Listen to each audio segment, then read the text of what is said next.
Les Allemands sont contraints de se replier, mais ils détruisent Rann et Joué du Bois. Les maisons sont incendiées. Dans Rann, les habitants assistent quasi impuissants à la progression du feu.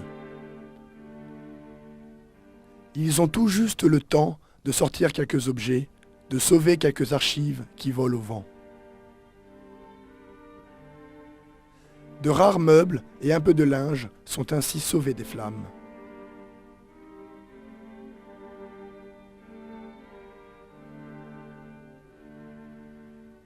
Les habitants présents visitent leur maison pour voir ce qui peut être retiré.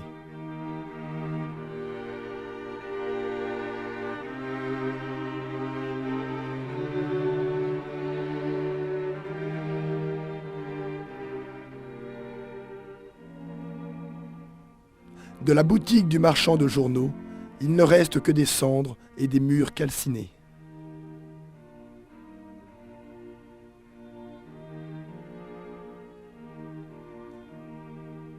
Dans leur fuite, les Allemands ont abandonné un de leurs canons.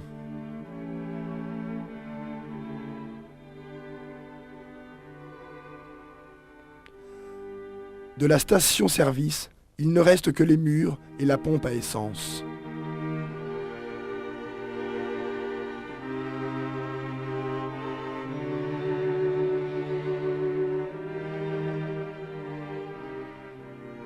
Ces femmes inspectent ce qui reste de leur cité. Pas grand-chose, à vrai dire.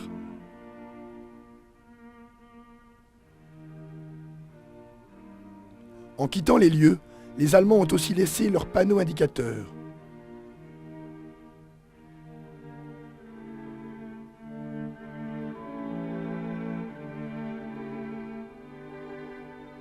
En voyant ces images de Rann, on ne peut que penser au calvaire d'Oradour-sur-Glane, incendié par les SS.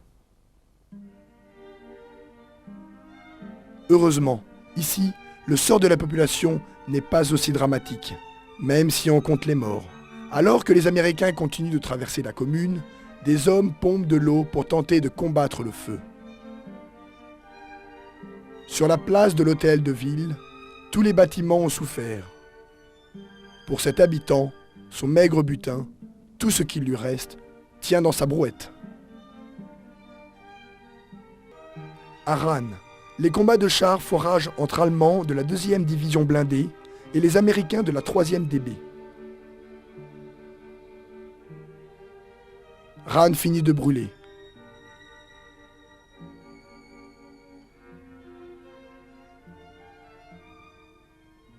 Aux pertes alliées et aux morts civiles s'ajoutent les destructions causées par les bombardements, les tirs d'obus et les incendies.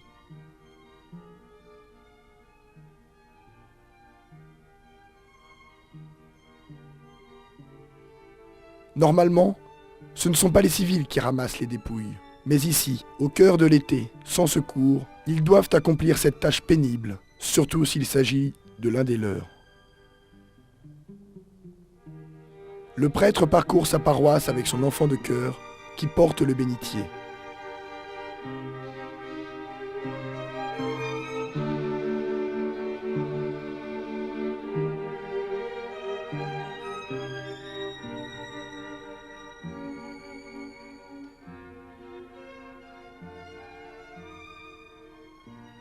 L'église aussi a été bombardée.